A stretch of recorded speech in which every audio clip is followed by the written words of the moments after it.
And I said, ma'am, without looking at your husband, without in any way compromising or thinking about what he would want to do, let's just start talking about what really fires you up, what you want to do. And we just started riffing, and it was just one thing after another thing after another thing. And it was wild because his eyes started bugging out. Like, he was hearing things he had no idea of. A massive thank you to Casbolt's Motorcycles here at 6 Gasson Street for sponsoring the episode of the 10 Million in 10 Years podcast, authorized dealer of Honda and Ducati motorcycles. Hello and welcome to the 10 Million in 10 Years podcast. I'm David, your host, and I've got Ron Montgomery with me today. Welcome, Ron. Thank you very much, David. Glad to be here. Would you like to introduce yourself?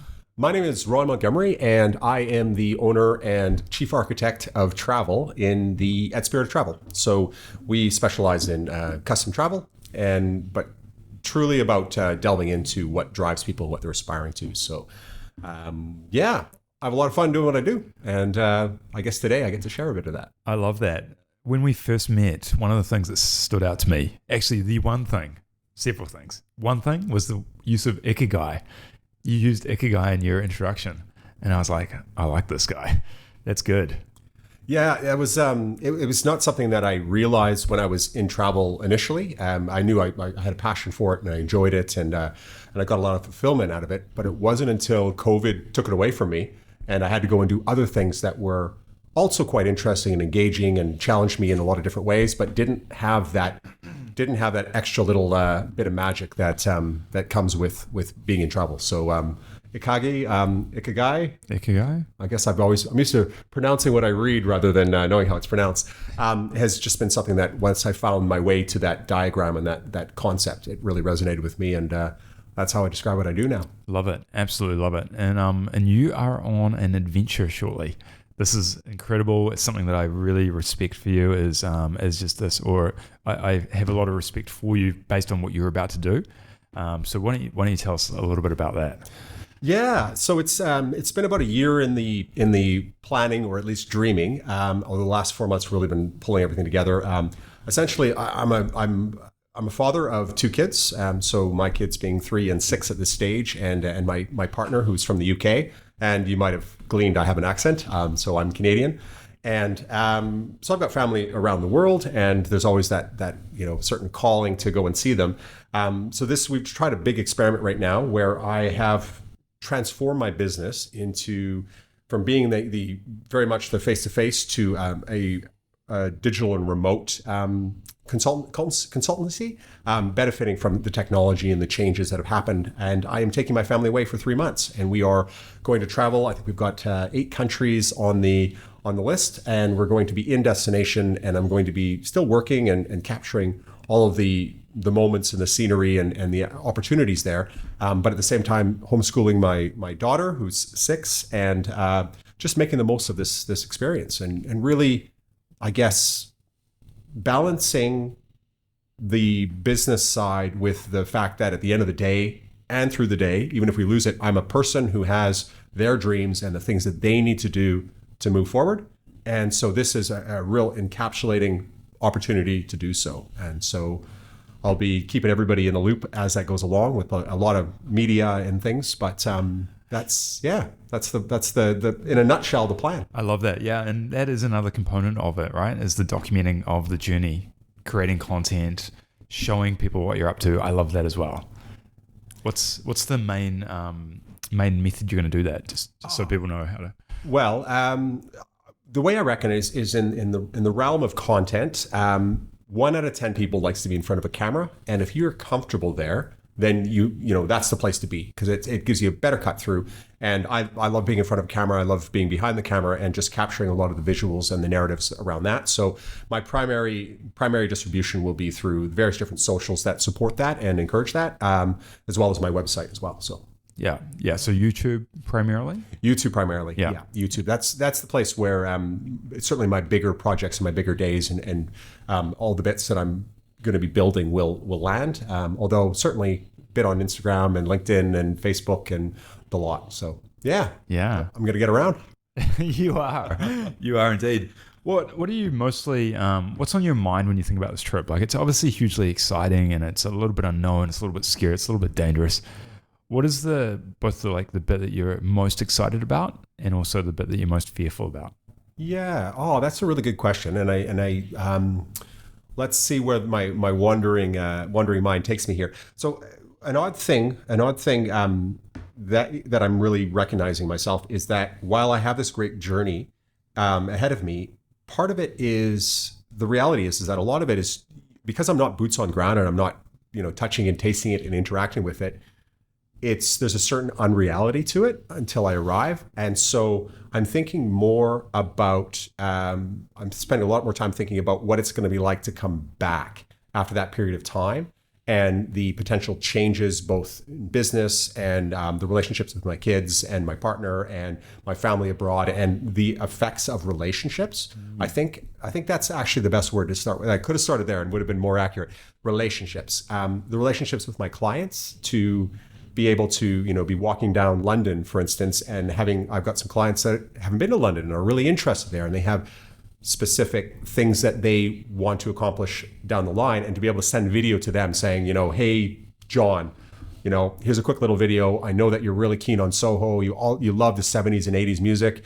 I'm just going to do this really quick clip of this one little corner place and tell you the relevance there, but I'm not going to spoil the surprise for you. I'm going to, just going to let you see that yourself when the time comes, but I'm here, I'm thinking about you, I'm boots on ground, and let's meet up when we do. And so this becomes something for me that's really exciting in the world of business, because it's business, but it's also my calling. It's my calling. And so I love thinking about what this is going to add to that and build out myself to another level. Interesting. I love how you answered the question based on the after effect, right? It wasn't even so much about the doing. It was about the after effect, the result it's going to have on your life and your personality. That's cool. Yeah. Thank you. Yeah. It seems to be where I keep going. Yeah. How long have you been thinking about this? Like we mentioned a year ago, but was this a thought previously? Had you had this itch earlier? I would not in the same capacity. So a prolonged holiday certainly was something that I would always want, because there's some places that realistically, your normal 4 weeks in the 4 weeks holiday doesn't allow you to really get in and do. South America being an example. So I did have a number of years ago, my partner and I were conceiving this plan to go to South America, and we would do 5 cities throughout South America, and we would stay in each city for a longer period of time, maybe 3 weeks, just enough to add a little bit of normalcy to my kid's life and to be able to get in and really have that local experience. So you might go and take some dance classes, and you might have the kids learn a little bit of the local language or crafts or what have you, but have a real sort of hands-on, live like a local experience. And so I conceived of that as a dream, but not the same thing as a plan, of course. I have a lot of dreams. I still have a lot of plans, but less than that. So this has been really something that really came about last year, and even then it's certainly changed format. We were going to originally go in April, but for various different logistics, we bumped it out now till July, and but added another month, so it was a good sacrifice. Yeah. When did you lock in the first component of it? When did you finally make that big jump? March, yeah. Yep. And so, I mean, one of my big things that I always tell clients is never, ever, ever, ever start with flights. You always start with the thing that you want to do, and then you figure out the flights. Because if the thing you want to do starts the day after you leave, you blew it. You missed it. And flights are just logistics. That being said, in this one case, I didn't exactly follow my own rules, and that has a lot to do with the fact that we had the timeline, we knew the time, and I've had a lot of fun filling it all in. Yes. But it was basically into and out of North America, and then everything else being into Europe and the UK and all around there. That came about from there. Yeah. Was that when you first made that first booking? Was that somewhat scary, or was that just or was it a breath of fresh air? Was it like a relief? Yeah. It was a relief. It was a pent up pressure. Yeah. It was. I don't tend to get scared with travel, and probably because I spend so much. For years now, I spend time in making travel easy for everybody else. Yeah. That even if I'm aware of harder things that I would do for other people, they just get done, and I know how to grasp it. And there's always little pains along the way and little little surprises to check. But no, I don't. It's just my bread and butter. So no fear. No fear. Yeah, I like it. What a hugely unique service offering for your clients, right? Like, as you said, that absolute hand on the ground or feet on the ground, being able to capture content, share bits and pieces. Amazing. So that's that is definitely something that I'm looking forward to rolling out, but it is more of a further expression of some core philosophies that I already have. Like, this is so essentially what I have found in my interaction with others in my industry is that, and it probably has to do with scaling and the new guy and him being capable in his job or girl or however it goes, but it becomes very much somebody talks to somebody about travel and they want to reach for the library of pre-made things and they want to provide a solution from there and sell you into that solution. And so at the core of what I have is this philosophy that, I have access to that same library if we need it, but the problem or the opportunity that somebody's trying to solve, there's a thing there that's driving them. If somebody says, I always want to go to Rome, I've always wanted to go, it's like, okay, cool. Well, there's a lot we can talk about with Rome, but before we talk about Rome, let's take a step back and talk about want. You said, I want to go to Rome. Well, what's the want? Why is that want there? What's the nature of it? And then let's take a step back and go to I. Like, who the heck are you? What is really important to you? What have you done in your life? What have you always wanted to do? What have you done and don't want to do again? Because let's make sure we don't repeat that with this trip. And we really want to get down to the base of what drives you, what you love, what you don't love, what you want your day to look like, what you want this trip to look like. Because at the end of the day, the difference between getting it 80% right, and a lot of that library that I'm referring to, a lot of it's 80% right for a destination because they figured it out that most people want this. It's the old 80-20 rule. But the 20% that's not right can make all the difference. And so this now, back to your core question, David, is armed with the clients that I have now in the process. When I'm over there, when I'm in London, when I'm in Paris, when I'm in Iceland for the first time, which I'm looking forward to, when I'm there, I have an understanding of my clients. And so I can go, hey, I know that this is important to you. And I just saw that. I wasn't thinking of you today until I saw that. And I remember us sitting down and having a really deep conversation about why that matters to you. It's this, whether it's something from your childhood or something, just something you always wanted to do. And boom, I'm on the phone, I'm filming it and I'm sending it to you. And it's just part of a process. It's just one more little bonus of what I'm trying to make a really all-encompassing system and business to help people do what they need to do in their life. There's the graveyard is the home of all the something along the lines of all the dreams unfulfilled. It's like there's just let's get out there and let's do some of the things that we really need to do to feel like we've done what we need to do in our life. Yeah, I love that. So good. What does make a good client for you? What do they look like?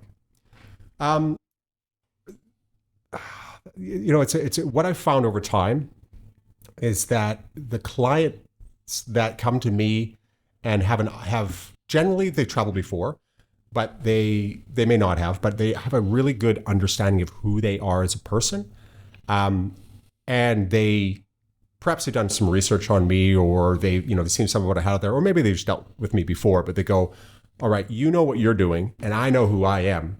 So I'm going to tell you who I am, and you're going to tell me what I should do. That's the greatest conversations I ever have, because it gives me the ability to extract everything I picked up in my, 20,000 hours of dealing with travel and go and match that with who this person is. So that's an ideal for me. Doesn't always work that way. Sometimes people come to me and they go, hey, there's this river cruise, or I've always wanted to go to Antarctica. And then it's like, that's brilliant. Like I take care of all of that. If they have something that they want, in particular, I often just ask the questions and go, let's just make sure that you're not a victim of marketing and you've actually found the right thing, because there's always another alternative if not. But I work with them on building that out, and I'll ask them the questions, and I'm flexible that way. I am there for them. I just like to be interactive, and I like to be a true advisor and consultant, not just an order taker. I'm not an order taker. That is awesome. It really makes me think to a trip I did a few years ago. It was Italy primarily. That was the primary focus. And I got there and I was just like, this is not what I was imagining. I am not loving this. Like, it's cool. It's great. It's an experience. But what I loved more about that trip was some of the other countries that weren't even on the agenda. And so I find that, like, Slovenia, for example, just spoke to me a lot more. It was a lot more cruisy. It was a lot slower pace. And I got so much more out of that excursion rather than the Italy thing.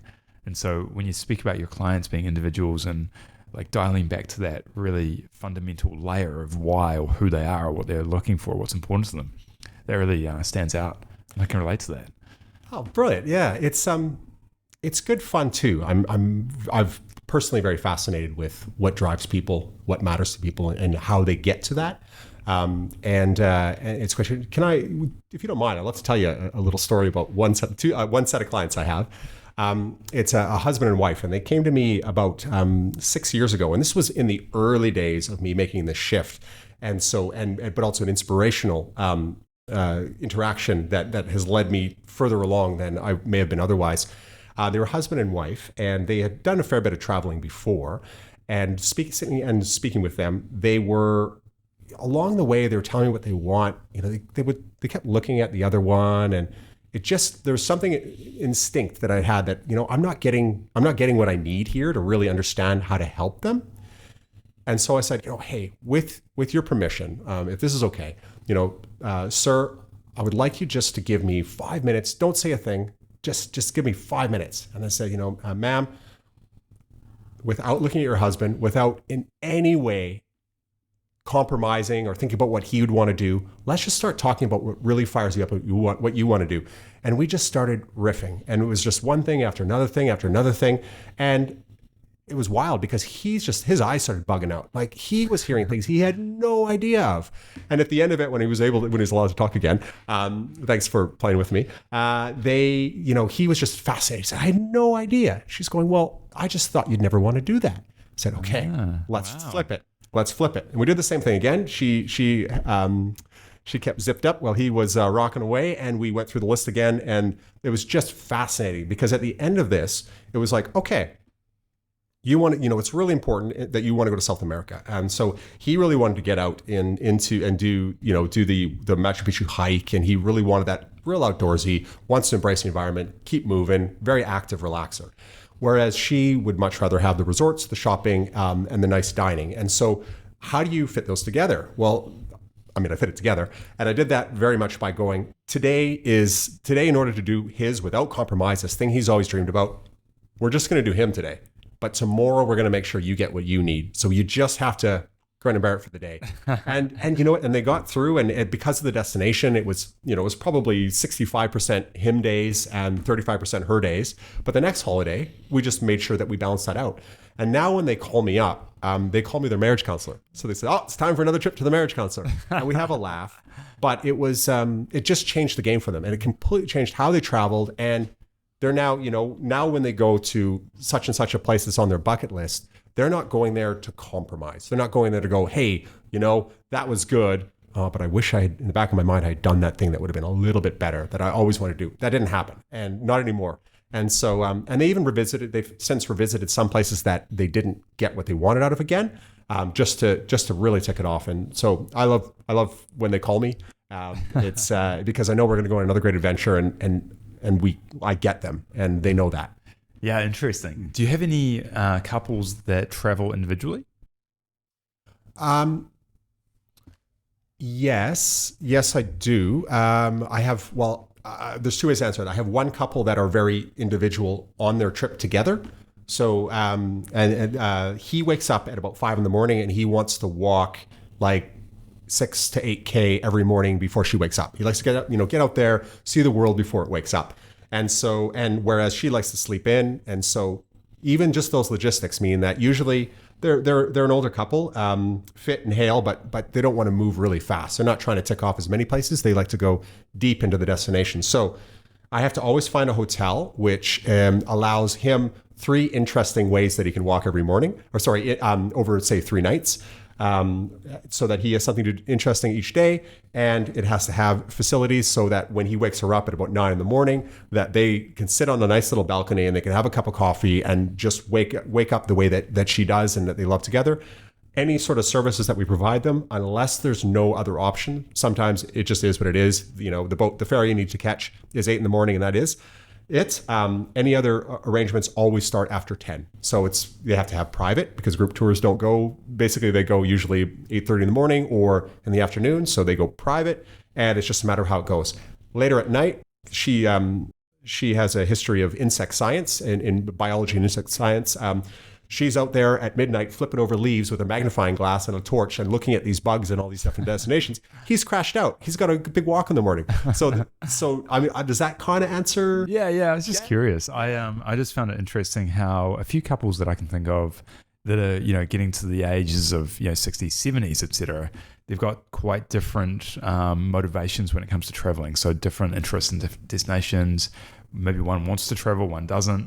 And so it was just a spur of the moment question I thought I'd throw at you. Yeah. I mean, I have another set of clients, and he literally does his holidays without her. Right. And so he'll take usually his daughter overseas, and they go and have a father-daughter holiday and do a cruise and come back, because he likes to travel to Europe. Whereas for her time, she'll go and she'll do her own trip to visit her son in Australia. Yeah. And that's just how they do it. Yeah. Yeah. I mean, it's such a huge world and so many different experiences and different ways of doing it.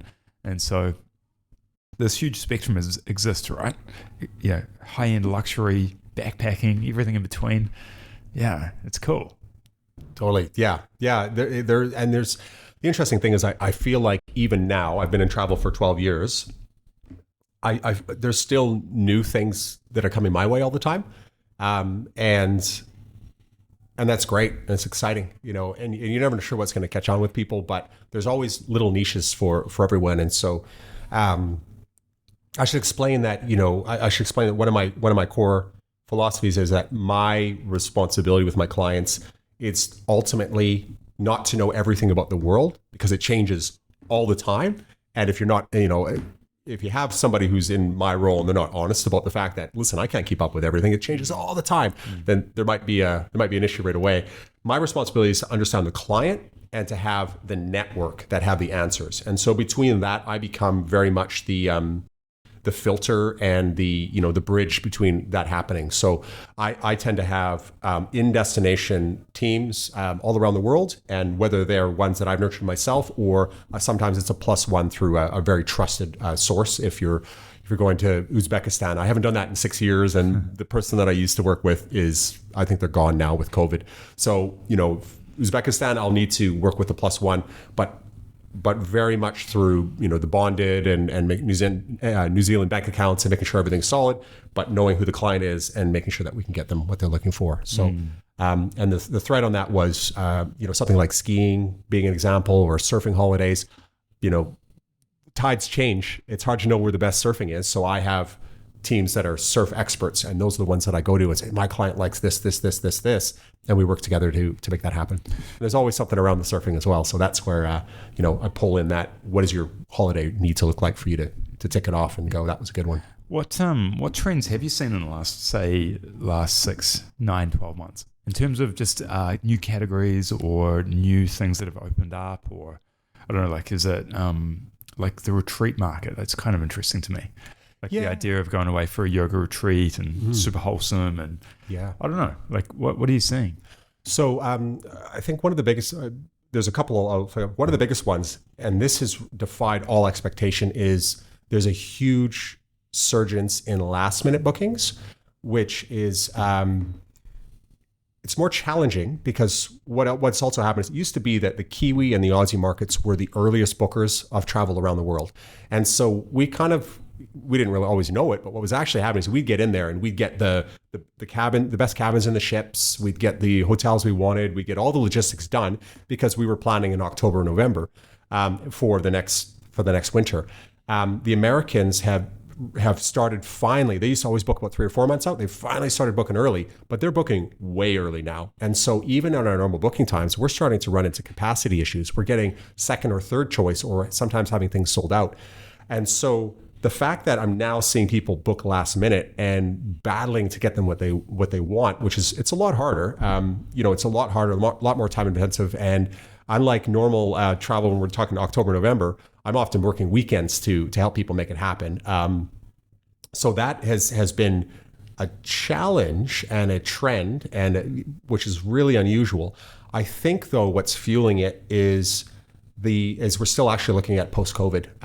It was somebody, I don't know who, called it revenge travel. It's like travel. people going, you took this away from me and I'm getting my revenge now, and I'm going and I'm going and I'm going. And you've got this, it's like a bell curve. You get the early adopters, borders open, off they go. That lovely couple I mentioned about him in the morning and her looking at bugs at night, they were off to Galapagos as soon as they were able to. Right. That was one of their big ones. So I think that we're having that revenge travel mentality because we opened quite late in the world, and even then, thanks to all of the I guess all of the fear stuff being pushed on it for so long, a lot of people still weren't ready to travel for a long time, or they were waiting to hear what's happening, or maybe that first year back when they actually were traveling. And this is the case in for a lot of people. It was like, I need to go and see family. And now the next year they're going, no, now I need to do the thing that I need to do. Mm-hmm. And so it's been absolutely mammoth. As far as the retreat, I have had quite a few clients that are actually doing trips that are very unusual for them, that are going for a long period of time. I have one, they're taking their kids out of school and they're looking at doing a 4 months over winter for a ski holiday. Just 4 months, off we go, homeschool for a term. And so that sort of resonates with what I'm doing. So I love that they're doing that. I did have a conversation with another couple last week, and they're doing something quite similar. Next year, it's 2 months away, or 2.5 months away. Again, young kids, and they just want to go and for them, I guess for them, what they revealed to me was they had 3 deaths in the family in 12 months, and they went, life is too short, and they're our age, they're our age, and 3 deaths in the family, time to go and build some really positive memories. Yeah, that's an interesting one as well. I've got one friend that comes to mind that's currently traveling South America to North America, homeschooling the kids, going for an extended amount of time, 3, 4, 5 months, I think. And very much the case, like just realizing that life can be short and we don't know what's around the corner. And so let's live it up. Let's do some stuff. And I'm all about that trend. I like it. Yeah. I got another friend who was at the swim yesterday. He's done a little bit more closer to New Zealand. Like I think he's done a Fiji for an extended amount of time. A bit of Aussie as well, but same thing, a bit of homeschooling, bit of, disregard for the traditional way of doing things. And I love it. I love seeing that. It's nice. Yeah. The world is there waiting for us. It was an interesting thing I'd like to share, which was as I was coming out of COVID and back into travel again, because I had 2 years where nobody really needed anything from me. I got speaking with a counselor. Sorry, not a counselor. He was a consultant in strategy, but it's a special niche. A great guy, Chris Green. Hello, and he made me realize that as I was coming back on board and I was starting to talk about my marketing, starting to talk about what my business was going to look like, and really becoming clearer on what it is that I do that's differently, which is great to communicate that here today. That when you look at the realm of competition, you go, well, who is your competition? And one of the fascinating things for me was to realize through really delving into this is that my competition isn't other travel agencies. And that's mostly for the reason that I'm doing something very different, but my competition tends to be people that are going, there's this one thing I'm going to do this year that's going to make all of my hard days in the office and all of my late night hours, it's going to make it worth it. And whether it's building the pool in the backyard or the house extension that you probably did in COVID or what have you, travel is one of the big significant ones. And the reason I want to mention that now is as I've started to reflect on this further and further, and I liked it when he said it. It was great. It was like, it was a light bulb went on in the room. Right. But one of the things I find with travel, and I believe you do as well, David, from talking to you, is that if you buy a new car, it's really great for 3 to 6 months, and then the shine goes off. If you put a pool in the backyard, everybody's in it that first summer, and then the shine kind of goes off.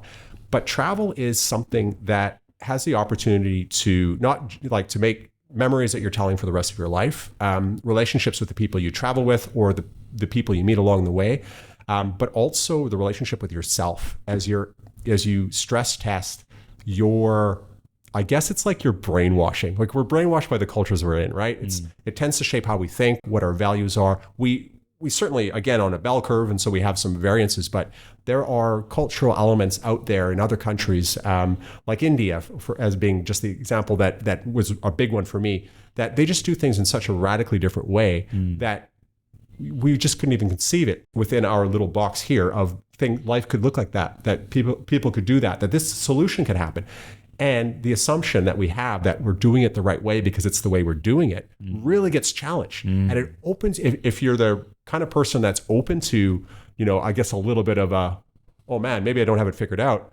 There's so much growth to be had there. And so I feel like wherever you are in your life, there's so much incredible value to be gained and so much building and growing who you are that it's the best thing you can do. It's the best school of life. I totally agree. Yeah. I mean, that's why I love going through the calendar with all my coaching clients, right? And usually there's chat of travel. Like what trips do you have booked? What would you like to have booked? And, having stuff in the calendar is always a good feeling, I think. If you're into travel and if you do have value for it, then it's amazing to have something locked in, something to look forward to. And often it's a case of building that out and adding to it, adding different layers. So I'm all for it. I'm a believer. What would you say to someone that's fearful of travel or hasn't done a lot, but maybe would like to? Maybe they haven't been outside of New Zealand, Australia. Yeah. So I think part of it does come down to, I mean, this will be general information put out there, because if I was sitting with somebody, I would really sort of delve into that and understand that a bit more. So I think part of the big things I would say is, first of all, 30 years ago, what we had was a complete lack of information. We just couldn't access information like we can today. And now with the internet, it's gone the other way, where what we have is an absolute overload of information. And so, and there's a lot of good information and there's a lot of bad information out there. So, so one of the big things I would do though is I would probably, it's a tough one because I'm trying to think of what side of it to get. If their issue was with flights, and it was a fear of flying, then there's programs that they can take. Hypnotism they can do, there's test flights domestically just to get used to it. If it's a matter of, being scared of foreign cultures, I guess you could start to take baby steps. You go somewhere like Fiji and you think, and it's different, but man, is it ever warm and welcoming, and it's like a big hug, and you're kind of like, oh, quite like this. I kind of want to say Bula when I get back home. Having been there just in March for my third time, I might have strung out Bula for a week. So there's different ways to tackle it, and I don't have a really quick answer in my quiver. So I'm just talking till magic comes out. You never do that. I always do that. Any sort of guiding ideas? No, I was just curious. I just find that most of the people that I spend time with are into it. They do enjoy travel. But once in a while I come across someone that's outside of my immediate network, and there's either like a fear of travel, or it's just not a priority, or it's just not something that is on their radar at all, and it just fascinates me for one reason or another. Yeah. I just thought of two answers as well. So one would be if the traveler were to be older, let's say 60 plus, and they had not done a lot of traveling, or were nervous about that, then what I would probably lean towards after having done my normal due diligence would be probably one of the companies that are running fully escorted traveling out of New Zealand. So this would literally be somebody that you would probably meet or communicate with before the travel day. So you'd know them. You may, even if it happens to be Christchurch versus Auckland, it's one of the two basically for groups going. If it was, say, Christchurch based and you're in Christchurch, there may actually be a meetup, a coffee meeting where everybody meets each other ahead of time. And then when you get to the airport, there's the person the guide, they're at the airport, they help check you in. Yeah, cool. You're walking with them through the corridors, onto the plane. They've had all the seating is together, so you get with your people, and there's basically a fixer with you and a guide with you the entire way through, like in all the airports, everything. And so and then they do have, they will have times where, there's a bit of free time, but even then they'll always have something for you to step into. So that would be basically the big, the big helping hand all the way through. Mm-hmm. The other one would be, and this is something that I do far more often, and it's maybe slightly different. People going to somewhere maybe exotic and not quite sure how to tackle it. I would literally have, upon landing, there be somebody with their name, and there would be just the full service. So they would have the private transfer from the airport to their hotel, somebody that's going to give them an idea what's local, and they're getting picked up for orientation tours, anywhere from orientation tour to a full day tour, as they're in that destination over and over again to their appetite and their budget, of course. So that sort of thing would be what I would do. There's nothing wrong with group tours in that sense. There's lots right, actually. There's lots right with group tours. That was a slip of the tongue. Or things like your river cruises where there's 140 people on the ship, and you're going to get to know a lot of people and those sort of elements. So you've got the different guides that are always going to take care of you. So there are a lot of products and services and options out there that are really easily consumable and should tick the box of everybody. It's the fear of flying one that'll really catch you, and that's where I got caught earlier. Yeah, gotcha. Before COVID and current day, is there many structural changes to the travel industry? Is there anything significantly different? Yes, and I have no problems shaming them. The airlines have pulled out all commissions. So airlines are, I charge I'm happy if somebody just does a land with me and I don't do their flights, or if they want me to do their flights, there's just a fee that I put on top of that because there's just no money there. Yeah. But there's so much more risk because you've got airplanes that are going out mechanical all the time because they sat for a while, and you have or there's a scarcity, or there's less pilots, or they're quicker to worry about somebody having a cough, which is not necessarily a bad thing, but it's more risk for your trip. Right. It's that riskiest part of the element that we have. On the other side of things, we've seen travel insurance for the first time ever start introducing not just COVID coverage, but actual pandemic coverage. So if something else comes up that hasn't been defined, that you are covered to a great extent as well, which is a great one as well. There have been with COVID was a great clean out of a lot of businesses that shouldn't have been around and weren't that great, weren't well run, didn't have great reputations.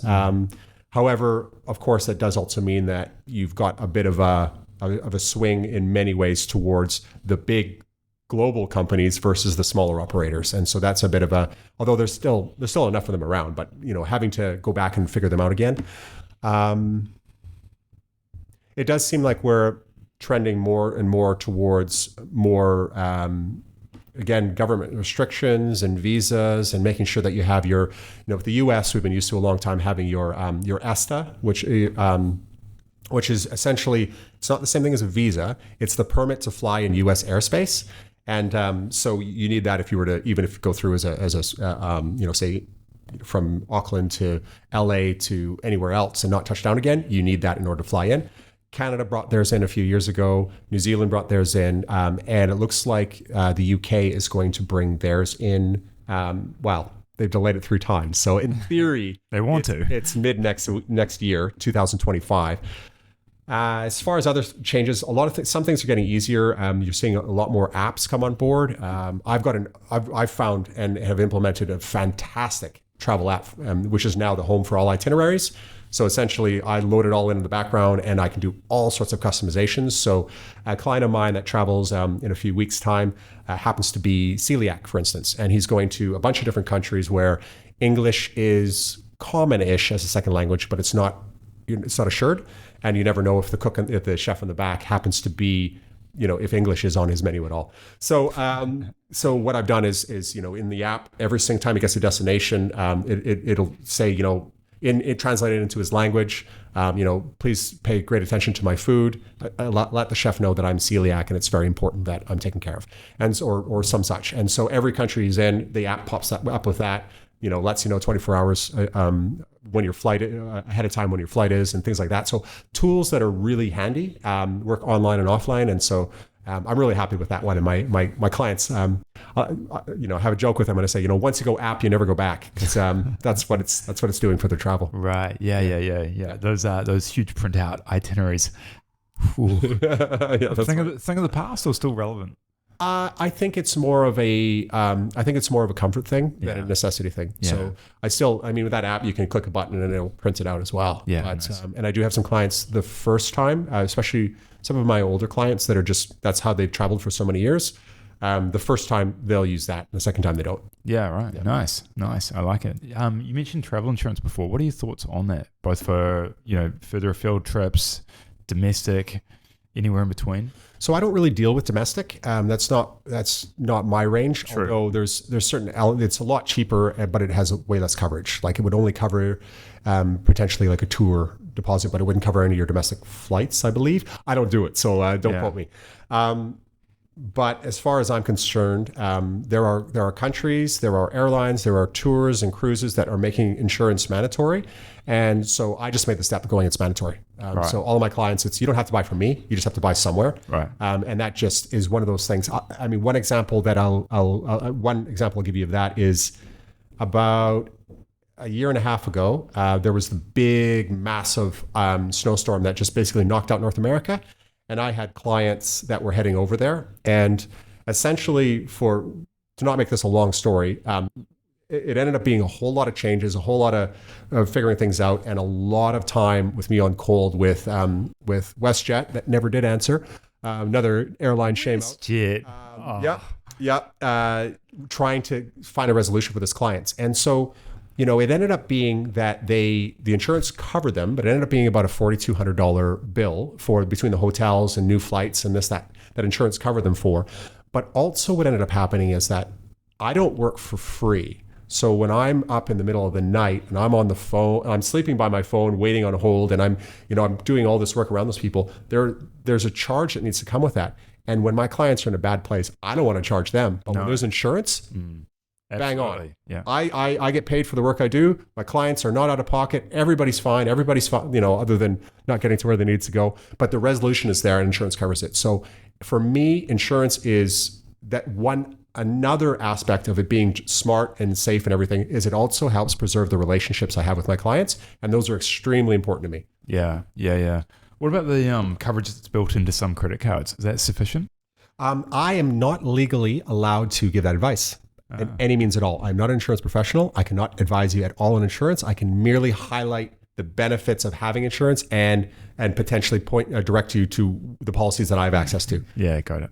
Yeah. Okay. Yeah. It's a dangerous land to be answering a question like that. You saw my trap and you stepped away. You dodged it.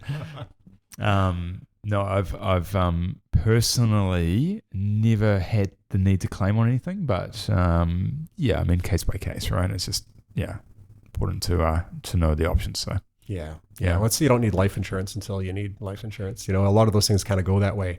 At least travel insurance you get to learn later. Maybe not the best comparison, but it's the thing you never want to use. But we use insurances for everything. And if you don't have business insurance and you're in business, you're reckless. Same thing should be said for travel. Yeah, good call. So do you sell it directly or do you refer on? How does it work? Oh, so we do have the ability to plug into a portal and sell for clients. But it is very much I enter the data in, it punches things out, and they're directed, if they have any pre-existing conditions, they're directed to call for an actual medical assessment with the company. So I happily don't know the inner workings of what somebody may have, but I guess you could say I can one-stop shop it. You're a facilitator of that transaction, but you're not. That's gotcha. Yeah, right. Interesting. Cool. What else is on your mind, Ron? There's a lot of content there. Yeah, a lot of good information. Yeah, I don't know. What do you reckon? Future, the past? What about the long-term lunch? You want to talk about that? No, I don't. Yeah, okay. Not yet. Okay. We don't. Yeah, I don't know how we're handling that yet. Okay, awkward. Yeah, no, it's not awkward. No, that's good. No, that's good. Sweet. That's good. That's a good session. Yeah, and I don't want to steal Kia's thunder, so I don't want to mention that either. Don't mention that. No, I mean, I'm excited for you. I'm pumped up. I think it's a heck of a journey. It's something to really aspire to. I think it's like anything that's difficult in life. It's often hard to get started, but to actually follow through and commit, which is what you've done. So Yeah. I'm pumped for you. Great. I'm happy. Great.